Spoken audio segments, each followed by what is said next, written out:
I mean, well, I don't even know why you clicked the video if you saw we're talking about Creed 3 and you didn't see it, but continue. Hi guys, welcome back for a chat and grab a snack. It's your host, Hialiyah, and today we have a special guest. This guy. I hate everyone who I hate all my guests, because every time you know that I'm about to introduce you, and I'm like, and our special guest... Joshua Powell. My gosh. Joshua Powell. Nah. So today we were talking about Creed 3. We just got out the movie theater. We are boxing glove ready. I personally think I can take Michael B. Jordan. That's what I was saying, bro. After the match, I was like, you know what? It didn't look too hard. You know, I think Damien just didn't really like... he wasn't gritty enough, you know? Yeah, exactly. Damien didn't have... He didn't want it. He had everything of an anime backstory except that bloodlust, you know? Yes, exactly. Yeah, I think it was actually like Michael B. Jordan directing the movie. Like, he said he wanted like anime inspiration. And like having that type of character, like I think that's the only thing that like had him not win, you know, because they knew they knew each other, you know. Mm-hmm. Oh my god! And literally, if saying the anime backstory part, it kind of did feel like a boxing anime. Not gonna lie, bro. They had the movies the anime's reference where Dragon Ball Z, Haji no Ippo. That's where he was like. Oh, that's. And then he was like, dum. That's from an anime. That's actually really interesting. Yeah, that's from an anime. So I guess we can just go to the beginning of Creed 3. This is my first time seeing any of the Creeds. I've seen For some all three. reason, I'm just jumping on the trilogy. It's what do you call it? A trequel? No, then you said it right. I don't know. That's sequel. No, because like a sequel is the second movie, and then the third movie is called. Once you get to the third movie, we just start calling it trilogies. Yeah. But even like, remember Alvin and Chipmunks, the squeakquel. Like there's this. But that was the second movie. Yeah, but what do you call the third movie? I saw the third of the Puss in Boots, amazing, and I saw the third of this, which was amazing. So you're just missing all the other movies that came up too. Tell me about the first and second one. Was it good, or how would you compare it to this one? The first Creed was just like coming off of the Rocky story. You know, you still had Sylvester Stallone in the movie. Oh, really? And he was his coach, and he was like, Rocky, I want you to train me for this fight. And he was fighting Drago that was in the movie. That was his big bad in the first Creed movie. So then he came back to kind of like, did he win or something? Like, yeah, he won.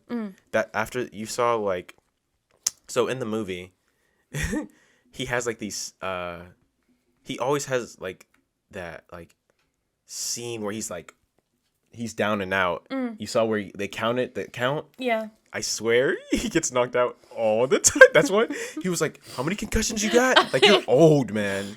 It kind of reminds me of Puss in Boots because they did like a little flashback of all his little knockouts.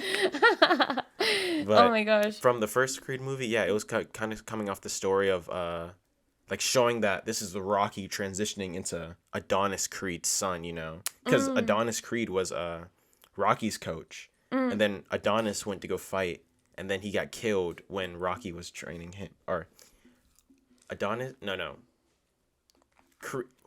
These names are fucking up. Rocky was like his spar partner, and he was coaching Adonis, and Adonis died in the ring, and then Rocky went and became Rocky.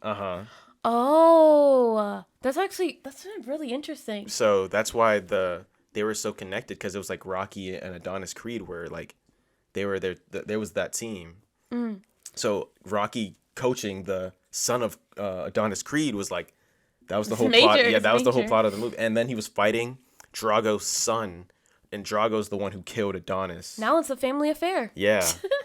So, as you guys already should know, Creed stars Michael B. Jordan and for Jonathan Majors. Yes, for the third movie we have Jonathan Majors. How did you feel about like their backstory? I love that story. I wanted to see this movie like since I saw the trailer. You can you felt the intensity of it from the trailer alone. I don't know, Jonathan, I feel like he turned into another person. Yeah, for sure on this one. you can, I don't know, like they had some close up of his face. You could where he see like his eyes kind of go dead. He was like, I'm here, like this is what I do, like, and that's what he said he wanted to do. Like in the movie, he's fresh out of prison. Oh, hold on, we're getting into like spoiler warning. Oh yeah, hold up. Spoiler warning, because like they don't show this they don't tell this whole story in the trailer. So if you don't want to know their backstory, this is your chance to. Yeah. I mean, well, I don't even know why you clicked the video if you saw we're talking about Creed 3 and you didn't see it, but continue. Okay, so Damien is like his best friend, and they were together, and then Damien and Donnie, they like got into a scuffle. Damien pulled out a gun, and Donnie ran. So then Damien got locked up for 18 plus years, I think. And now he's back. He's like, he was always older than Creed, so now he's old, not too old, but like he's on the older side of the boxing sort of things, because you got to be. They were saying it's a young man's sport, you know. It is. And so he's like, all I've ever wanted was to be champ. You got this guy that's been like in jail. He said it. He's like, how you're mad? How do you feel seeing somebody live your life? I was thinking that the whole movie, because I know like everyone in the movie were saying like, oh, it's not your fault, Adonis. You both were kids. But for me, I feel like I would have internalized that, because there's no way I'm living the exact life. It's not like he always talked about being a famous boxer. The dude was on the way to become a famous boxer. Yeah, and then I started something, and then he had to pull out the gun and save me. And then he got locked up, and I ran away. No contact for the whole time he was in prison. I would be sick. Yeah. But then on Jonathan's side, or Damien's side, I also would feel sick seeing the guy live the exact life that was meant for me. It's like, giving acrimony. What is that? Remember the movie with Taraji? Oh, yeah. And how she was like, this is supposed to be my life. She started that company. This is supposed to be... Yeah, exactly. That's exactly the same. Ooh, I don't know. I got chills because that backstory seems a little... It feels real. Like, I don't know what it was about that movie, but it was a great movie. This is Michael B. Jordan's first time directing a film, and did an amazing job. Like I was saying before, I loved his inspirations for the movies and everything. And him to put his take on his nerdy side of his viewership things is great. I'd love to put some anime stuff in like a live action movie. Do you not see my room? There's no. I feel like it's impossible to even create something without getting reference from anime if you've already been so drenched and saturated in it. I need a Lelouch and Suzaku team play in a live action. That relationship in the movie. Bro, having them be like, fuck Suzaku. Or Suzaku be like, oh, I'm going to change it from the inside. Or Lelouch Viva Britannia, command you. Oh, exactly. It's over. I don't know. And then the suit and the fit, he was zero sharp. But if you ever see like me referencing like Code Geass in a movie, you heard it here first. Like, it's going to be done. But speaking of Michael B. Jordan, outside of the movie, he's been called many things recently. Have you? So, like, him and Jonathan have been getting a lot of criticism for whatever reason. But I feel like... Is it like their duo interviews and stuff like that? They say they're too feminine. Oh, they're talking about their relationship. Not both of them together. I feel like they're very similar in being an alt black man. I've seen that. So you should have seen. They kept calling him corny. You want to see Jonathan Majors as an alt black man? Watch The Last Man in San Francisco. He's like a weirdo in that movie, and I love it. Yeah, I got to check it out. He's like a weirdo in that movie. I think he plays it well. The first thing that comes to mind for Jonathan is that photo shoot he did. You have to have seen it, right? But the Don Flamingo. Yes, exactly. The Don Flamingo. That's anime. That's anime reference. That's from One Piece. And people were calling him fruity. Nah, they don't get it, bro. They don't get it. That thing was hard. For Michael B. Jordan, I know a lot of people have been calling him corny, and like you've seen that interviewer who went to school with him, and she was like, "Oh yeah, he used to come to class with his headshots." Like, whoever that gonna get you? He was straight face. He was like, "Yeah, I remember you. You used to make fun of me." And she was like, "Oh no, that was so long ago." He was like, "No." That's why I feel like Creed has some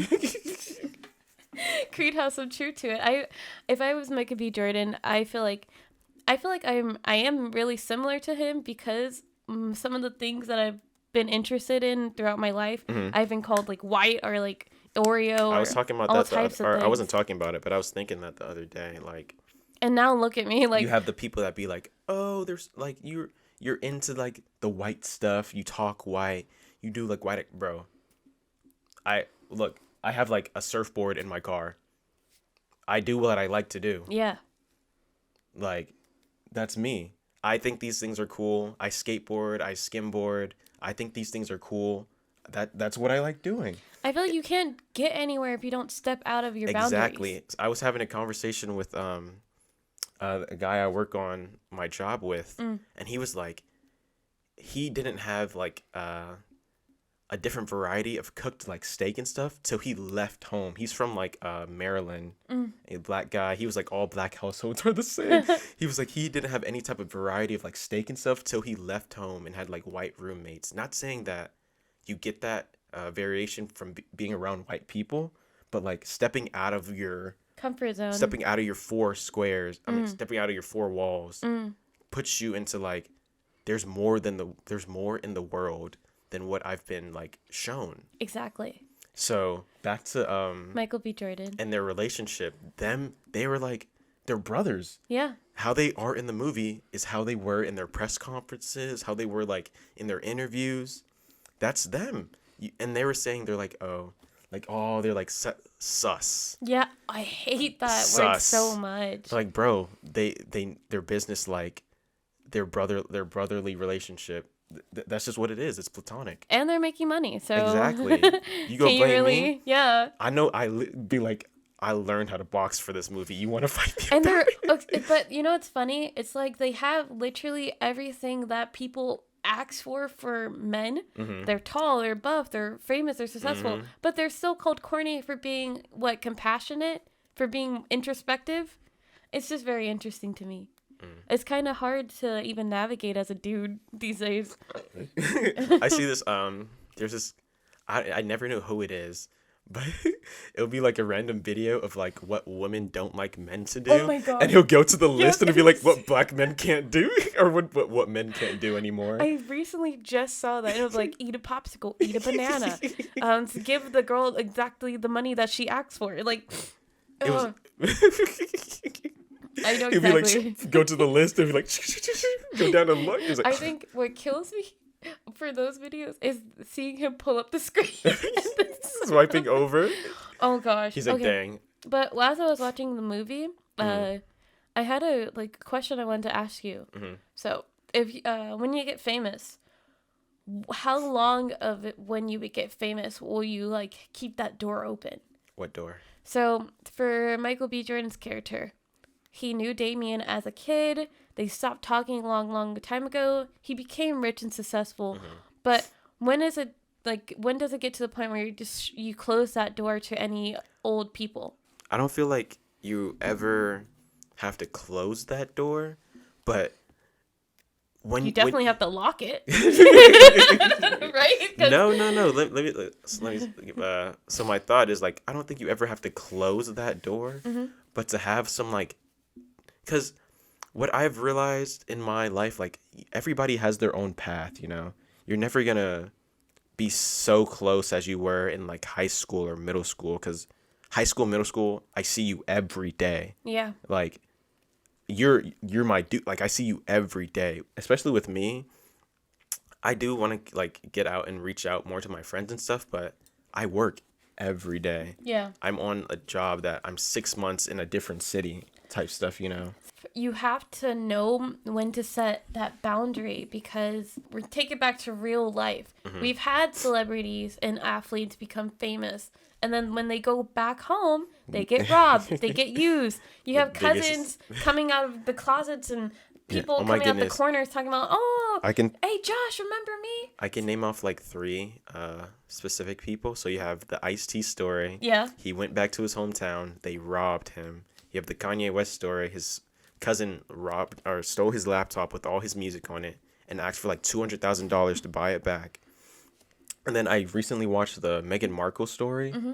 They had cousins that were on a whole other side of the family making up stories for money to sell to the tabloids. Exactly. So it's like, I hear what you're saying, like, you have to kind of keep that door open. Mm-hmm. But I feel like as I'm working on my craft right now, everyone who's here is here.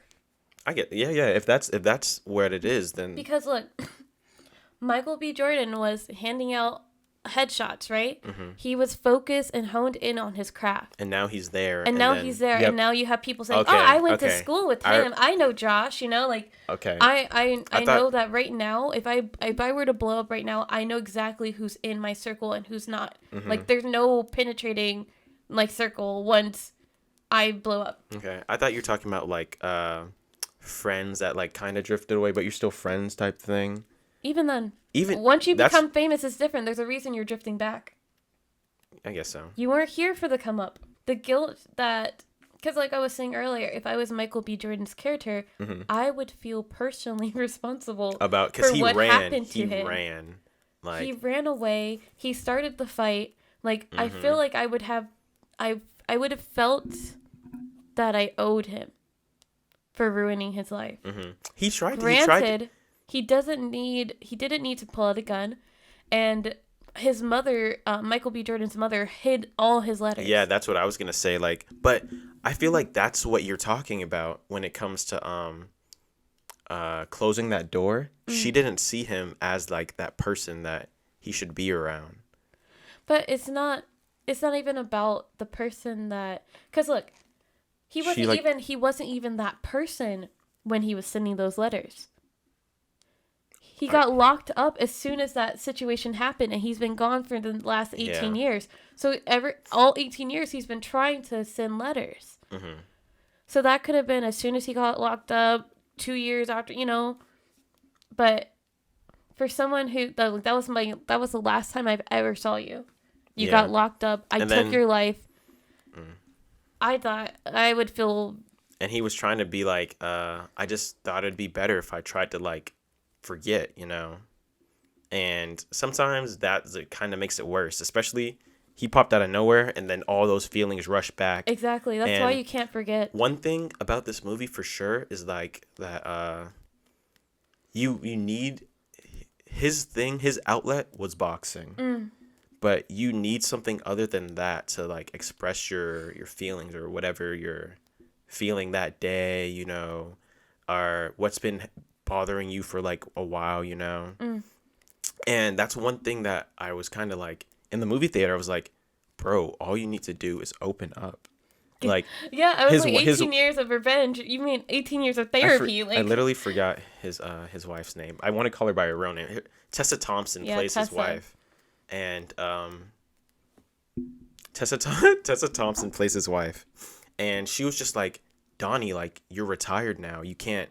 Your thing was boxing. I understood that when it was, but if you're retired, you need something else to get what you're holding up out. You know. Yeah.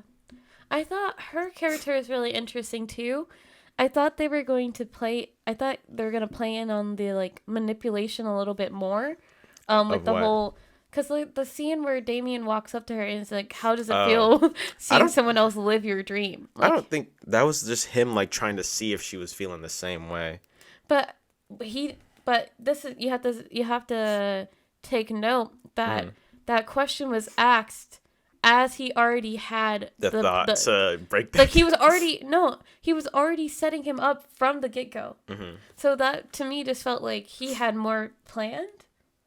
Like, it felt more like not taking your title, but I'm, like, taking your life. That's what I thought was going to happen. But I'm glad it didn't, yeah. Yeah. Like, he was about to try to ruin. Yeah, exactly. I thought he was, hey. No. Life got stolen. How about you? But I feel like especially when he saw Donnie was the promoter, and Donnie was like, I can't help you. And then he was like, oh, my two greatest fighters, we're gonna make this happen. Bro, you just told me that you can't do that. So that's my, I guess that brings it back to, like, the how much are you going to help without helping? Like, if you weren't going to help and, like, you feel guilty and you want to help this guy out. He tried to give him money, but he was like, I'm not here for handouts. I want a box. But look, another thing. But if you're going to help someone and you weren't going to give them, like, the full help, just let him go. Yeah, that's what his coach was saying, Duke. He was like, you're doing this, but that guy is he saw his true colors from the very beginning. He's like, that guy's not here to, like, what'd he say? There's a difference between fighting and boxing. Oh, yeah. He's like, that guy's here to fight, like, fight for his life. He had nothing. He literally had nothing to lose. Like, he just got out of jail, probation, and nothing to lose, meaning, like, he's not fighting like street fighting. That's his job. That means he can put all his self into that. Mm-hmm. There's no representation that he has to hold up, you know? Mm-hmm. Like, oh, if he's putting all of himself into that, he's going to be the one that one punch can knock you out, you know? I want to talk about a moment where we were just busting down, like, laughing. Because it wasn't even funny to, like, it wasn't, like, a funny scene, but Michael B. Jordan knew that Damian was ready to come after his title, and he was like, there's nothing else we can do. And I was just like, we just gotta lock him up, set him up. He already came out of jail, and she was like, all you need to do is just put the gun back on him. And he send him right back. Restraining order or something? Because before he even got to the point of fighting the younger guy before Felix. Yeah. Mm-hmm. While he was fighting Felix, I was like, ooh, he looks kind of serious, you know, something. I loved it because he came into that gym trying to be like, oh, help me. Yeah, but no. As soon as he had a whole plan. He had the plan. He said he had himself figured out. But I don't know if that meant, like, he because he did have a place to stay. He did, like, need help with that. But where'd that other coach come from? I have no clue. But then I guess it comes from, like, him becoming famous. He had that coach when he went to the fight.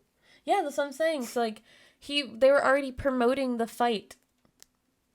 What do you mean? So, like, look, if I know that Michael B. Jordan is coaching Felix, right? Mm-hmm. I'm going to try to get the other guy and get the money and rise that comes from that. I don't doubt people weren't coming to him saying, oh, you need a coach, you need sponsorship, Nike, you know, Hennessy in the... The thing that came to me is, like, there's a fact about why black people love Hennessy so much. What's the fact? Hennessy was the first alcohol to put black people in their commercials. Yeah. That's the connection. Nice history lesson. I love that. I want to go through quickly some of the things that you really enjoyed from the movie. Me? Yeah. First off, I already said it. The references, anime references. Second off, I just love boxing, bro. A movie, if they're like swift movements, love that. I love to see some, like, hand-to-hand combat in our movie show. Yeah. And the story was great. Having that backstory and, like, the feels, man. Yeah, that backstory was something true. And then I feel like there is if they want to stretch it, they can, but they should. People may not like it doing a huge times. Oh, okay, so this is the idea. So we saw at the end of the movie, they had, like, his daughter in the ring boxing, and I was like, they can stretch the movies to, like, they had, like, Rocky 4, Rocky 5 type stuff. You know what it would They could have his daughter be like woman, like the woman boxing league. And there's already a movie kind of like that, but has a sad ending. It's called $1 Million Baby. Is that what that's about? A female boxer, yeah. Oh, I never knew that. Yeah. I thought that was like a baseball movie. No, it's a boxing movie with this girl, and I think they could run the same similar story without the ending, but. But yeah, that's where I thought it was going or that's where I see it going if they ever want to, like, push it, and that's my thing. That's my list. All right, I think some of my favorite things that I saw from this movie were how fit they got, bro. They were strong, bro. Bro, I think I can take them. I think I need their workout plan. 100 sit-ups, 100 push-ups. Nah, he was pulling a plane. like crawling, pulling a plane. Some of my favorite parts from the movie were the transitions. I feel like for it being the first time Michael B. Jordan was ever like directing something, it was really good. The transitions, the colors, the final fighting scene where it was like they were the only ones in the room. Yeah, and then I we love saw that. the jail sale, and then we saw like the red and blue flashing lights representing like the police chase. It was amazing, right? Mm-hmm. I saw an interview about that, and he was like, when you have your two boxers in the ring, that's how it is. Like, everything disappears around. It's you and them. I can imagine the and cheering just becomes white noise. And he wanted to visualize that, like, because he said there was nothing to do with that crowd when they were fighting. Nothing had to do with the crowd. They weren't listening to the coaches. It was, you took my life. I literally, he was like, oh, I see you still have the moves I taught you. Oh, you learned some new moves, like. Thank you so much for watching the video. If you like what you see here, make sure you like and subscribe down below, and you will see you guys next time. Peace.